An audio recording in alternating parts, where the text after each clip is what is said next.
Here's that first bar. Got it notched on both sides. Since I don't have my tubing notcher, I'm using the Ameribraid over there. And usually I would mark the tube a lot further back to make a lot deeper notch. But since this thing kind of has not a perfect angle on this, you can't get a perfect cope on it because the angle is so wide. So on the tube, here's a fresh tube. I like to fit it up instead of going deep like that, how I normally would. I go probably only a quarter of the way onto the tube you're going to and mark it there. And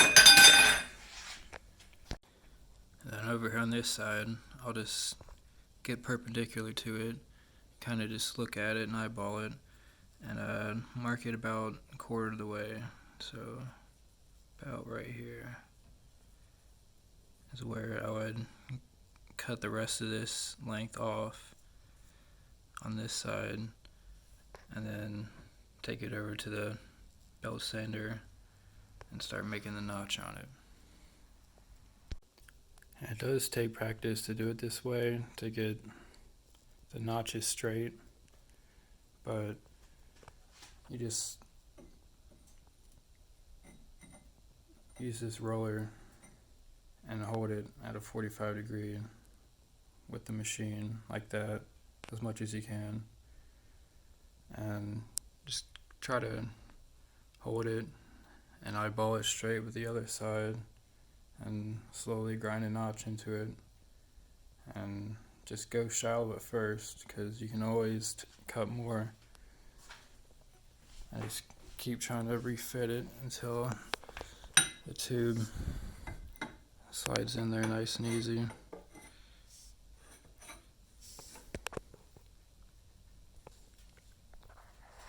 And then from here, I'll measure from each side, probably back to this point right here on the frame as a reference point, and try to get it straight in there. And then from there, I'm going to try to design some motor mounts that go up to this mounting hole here. That'll be next. Here's my camera set up. Got a Noga arm, 3/8 grade 8 bolt, tack welded to a piece of stock here. Then I just take this little phone holder, slide it on like that, then I can just clip the phone in, just like that. I'm finally ready to make motor mounts. I ended up cutting this bar off after I tacked it and moving it back even further, and cutting about 2 or 3 inches off of this so I can move everything back further. But I got the steering back on there, just loose, and I'm making mounts right now. So the engine's going to be offset to this side a little bit in the frame because of the chain alignment and everything.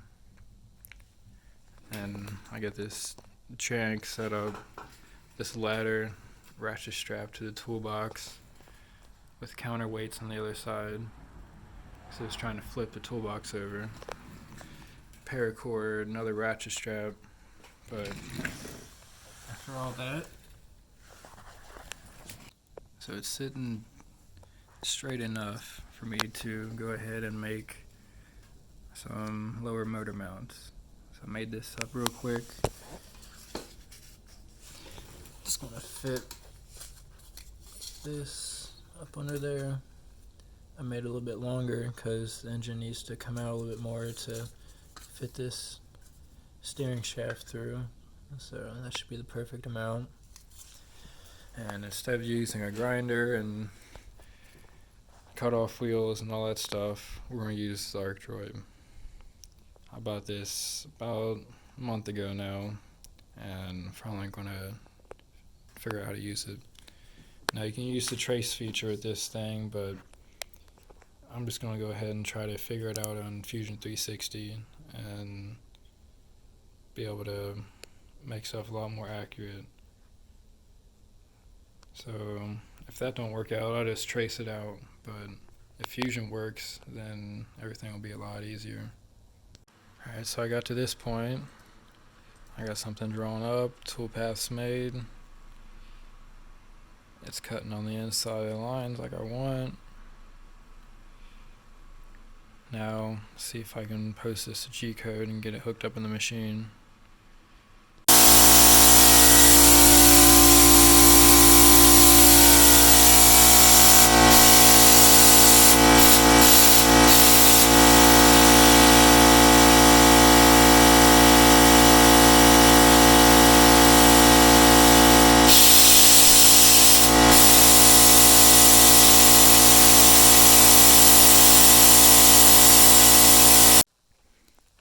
Okay, after making those cuts and practicing with it a lot more, I didn't really get the best results. As you can see, it cut at a super crazy angle there.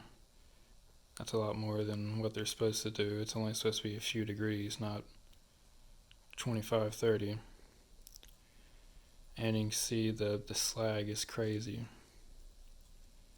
I'm running 65, 75 psi of air pressure using the Everlast52I, but I'm only using 110 volt, so I'm only limited to 25 amps.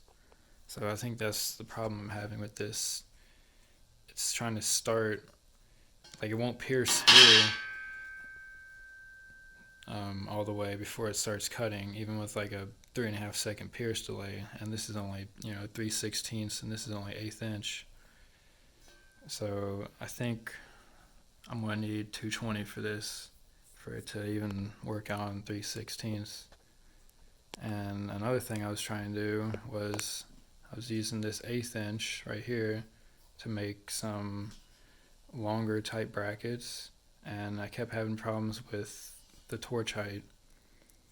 It was cutting okay with 1/8 inch and the 25 amps I was running. It was cutting straight holes. So the bracket is this right here.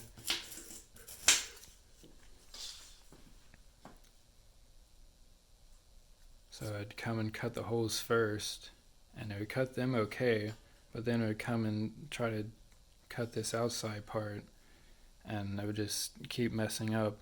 But I think what was happening is it cuts okay on the holes because it's not really putting a lot of heat into it, but once it starts cutting this big long line, it starts to put a lot of heat into it, and it just warps and it screws up the torch height by the time it gets halfway through the cut. So I'm gonna have to build a little like table right here that comes out and has those bars going across, and have like an aluminum tray that bolts to it that I can fill water up to the level of this plate. So when I'm cutting thin stuff like this 1/8 inch, I can keep it, the water level right at the bottom of it to keep it cool so it doesn't warp on me, because that's the main thicknesses I'm going to be cutting is 3/16 and 1/8 inch. I don't usually do anything much bigger or smaller. So right now I'm working on wiring up a 220 plug so I can run 220 into this garage. So that'll help with my amperage problem. But before I even try again, I'm going to build that table so I can just do it right the first time. Because everything that went wrong was stuff I wasn't even expecting to happen. But everything that went right, like the Fusion 360, me being able to design something and actually post the code onto the machine and it just work, I thought that was going to give me the most trouble, but here we are. So I'm going to get this 220 hooked up, and yeah, get that table made and see if I can get some better results. So I've been working down here in the basement. I've got this 8-gauge wire ran over from the dryer where my 220 is. Got it running up in this cabinet and through this little place right here where there's already a 110 plug that comes from the box and goes right there. So I got it running through here for now. I'm gonna tie it up to the rafters there, but it's running through.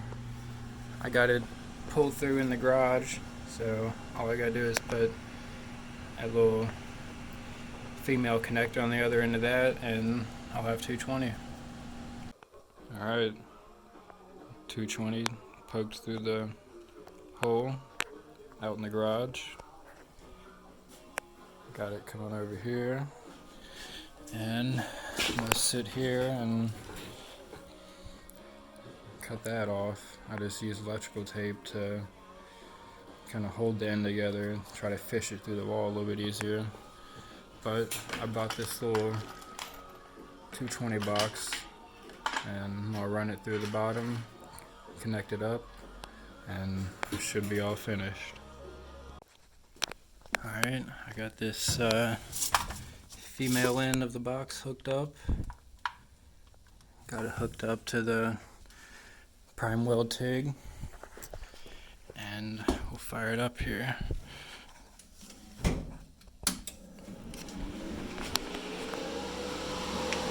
So now we got all the amps. So this thing should be able to cut at 50 amps now and have no problem running this Arcdroid. Another thing I was doing wrong was how I had this torch clamped. I had this kind of V-block clamped on this surface right here. I don't know why, but after watching a couple videos I kind of noticed that people clamp them here, and it seems to hold it straight enough. And obviously it was arcing out all crazy on the back of the nozzle here, so that should help even more. Alright, it's a new day. Last night I cut some of these 1/2 inch by 3/4 bar stock pieces, and I'm going to use them as the outer frame of the little water table. And I should have plenty of this 1/8 inch stock over here somewhere, a little thinner, like 1 inch pieces to use as the little slots. So I'm going to get this wood stove cleared out, get all the ash cleared out of it, and make up some kindling, get the stove fired up. And if anyone's wondering, this is a Winterwell Nomad stove, the one with the front glass, and it's the medium size, and it works pretty good for this size garage. If I were to buy another one, I would get the large size, because I didn't really think I'd be using this thing to heat my garage at all. I thought I'd just be using it camping, but it actually does a pretty good job.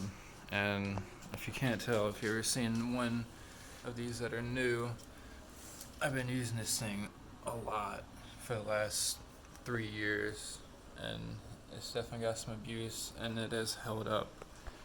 You can see the pipes are all discolored.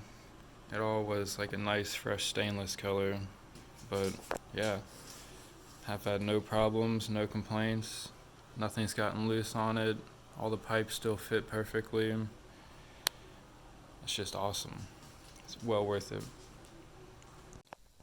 Alright, the frame's all squared up here. I got a nice tight fit on it. And I'm going to start tacking up the corners. And this will be the first time using 220 with that TIG welder, so we'll see how that goes. Alright, I got 12 pieces of 1/8 inch bar stock cut up and cleaned up. So I'm going to start taking these and welding them every 2 inches from each other.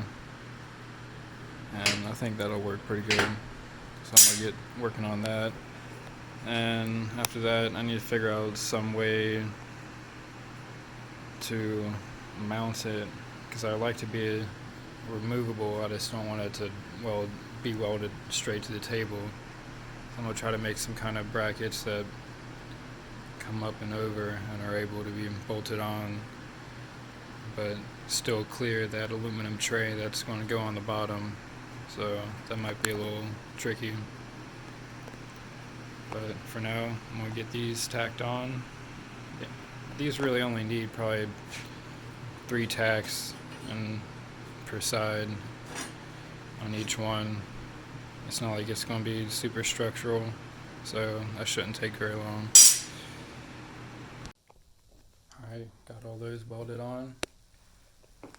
I ran short on material by 2 of them, but if I take those pieces and add little ends on them, I should be able to make up the distance. But for now, I'm just gonna, as it is, figure out how I'm gonna attach it to the side here. That's gonna be more complicated. So I made a couple of these bars here. I got them welded on, and they have a notch in them right here on each side. The welds turned out pretty good. There's that notch. And I'm gonna make, because this flat plane right here is where the work is gonna sit, the piece I'm gonna cut out, and I'm gonna have an aluminum tray that sits up a little bit higher and sits up inside that notch, so that I can have the water level up above the piece if I wanted to. So, and these, I'm going to weld a little plate on them like this, probably around this big. I don't know how long, but at least enough space to put 2 bolts in it, and then that plate will be able to bolt it down to this table here, and it'll be removable. So I'm going to work on that next.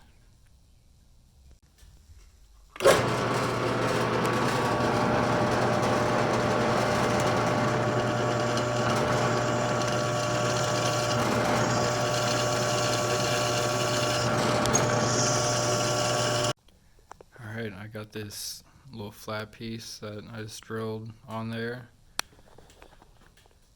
just like that.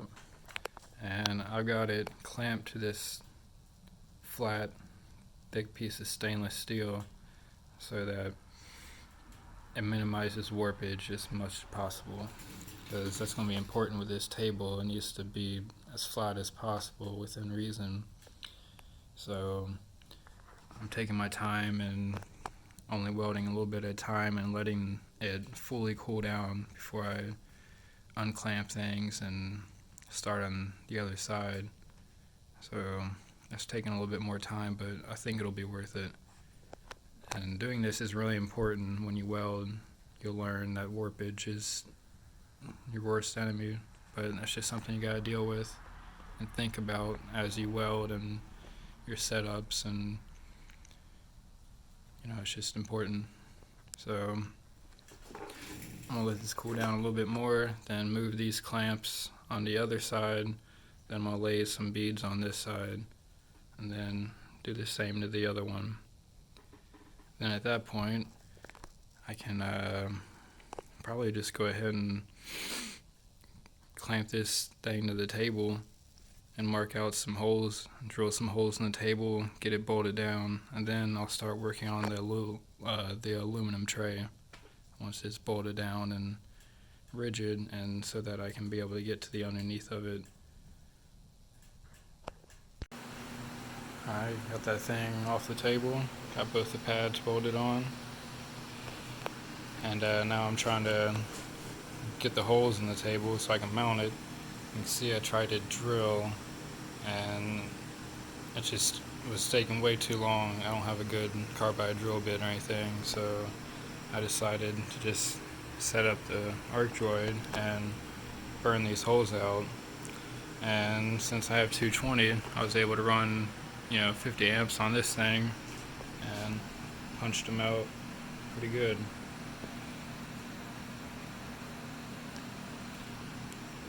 So I'm over here on the other side mapping out the other holes, and I'm oversizing the holes by about 10 thousandths so that the bolt has a little bit of room to move around, and so I can be able to straighten the table out if I need to.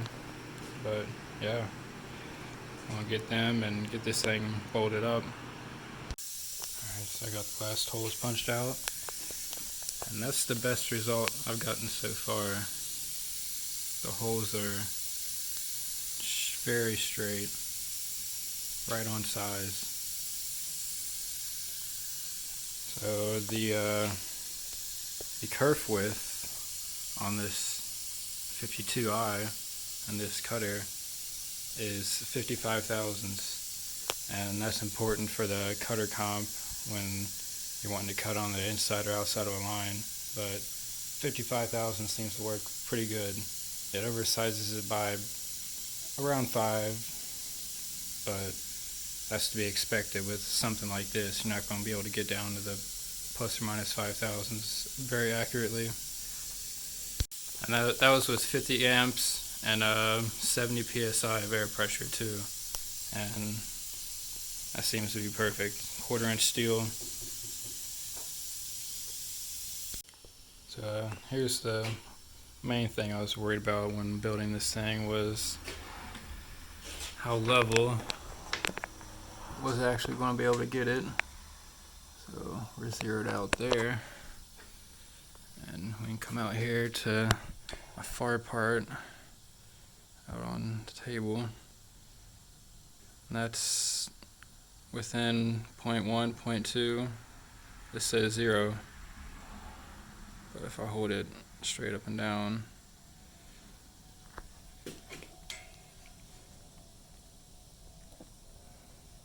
that's pretty good. 0 all the way across it. So clamping it against a big flat heatsink, letting it cool down before you take it off, definitely makes a difference. See right there. So that's actually a pretty good feeling, and I know that this thing's going to be able to not have problems with cutting large parts, and the Z being lower or higher on one side and it colliding or having the wrong torch height. So that's pretty awesome. So I got a sheet of aluminum here. It's almost long enough lengthwise to use as just a one solid piece and bend it, but it's not. I'm going to need like an extra inch on each side, but this way I'm able to cut the sides off, and I'll probably just weld them back on perpendicular, straight up and down. Then I'll have to add on pieces to the sides here, and this is just some aluminum from some street signs. So I'm gonna use the torch and freehand cut this all the way down on both sides, and then from there probably use a piece from here to add it on, and then go up to complete the tray, and then start tacking it up. I don't have a lot of experience with aluminum TIG, but this is going to be some good practice on this thin material. I finally got this tray made using the signs. I got some mounts here and here, And one more I'm going to put right here so I can be able to remove it. But it's all patched and hacked together. No real pretty looking welds anywhere, but it's there and it's function. So I'm gonna try to recut these brackets here out of this 3/16, which is this right here, and see if we can get rid of all this crazy slag and how it's cutting at an angle. So I've got the file loaded back up. I think I'm gonna try to put a little bit of water in it and throw the torch on there and cut one out and see what it looks like. Also, this will be on a 220 50 amps as well, so yeah, I should get a lot better result. After putting a little bit of water in here, I cut out a few more of these engine mount brackets out of this 3/16. I'm running 50 amps on that 220, and these are my settings. I started out at around 10 inches a minute, and I was getting this super thick dross that's hard to get off, and the cuts were super at an angle there along the edge. So I started speeding it up more and more and started getting better. At first I was running like almost a second pierce delay to try to use it with that 25 amps, so I bumped that down a lot more. And then the feed, I ended up at 18 inches a minute, and I think I can go faster still, but yeah, that's a good starting point right there. The PRC is where it goes and probes the material and then comes up and pierces through like a blind hole, and a good rule of thumb is to just put that as the thickness of your material, and seems to work pretty good there. And these are a couple that are cutting at around 18 inches a minute, and they turn out a little bit better, but that's a decent side flatness. And if you look at this side, you can tell how much of an angle is cutting on. So I'm going to still try to mess with that and get it to cut a little bit better, but for now I'm going to take these and get them in that frame and get the bottom of that engine mounted so I can move on to another project. Alright, so them brackets are tacked in there, right there, bolted to the bottom of the engine. I got enough room for my steering to come through right here. So that locates the motor side to side, and now front to back. I'll need to do something up front like here, like how the old mounts were, but we're going to have to run another bar going across right there. But before we do all that, I've got another project that's more pressing. So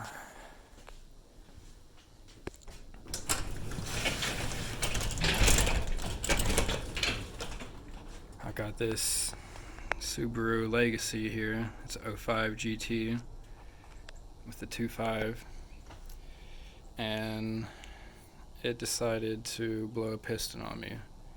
Now, I bought this for my buddy, Post Pros, and he already did a piston replacement on it.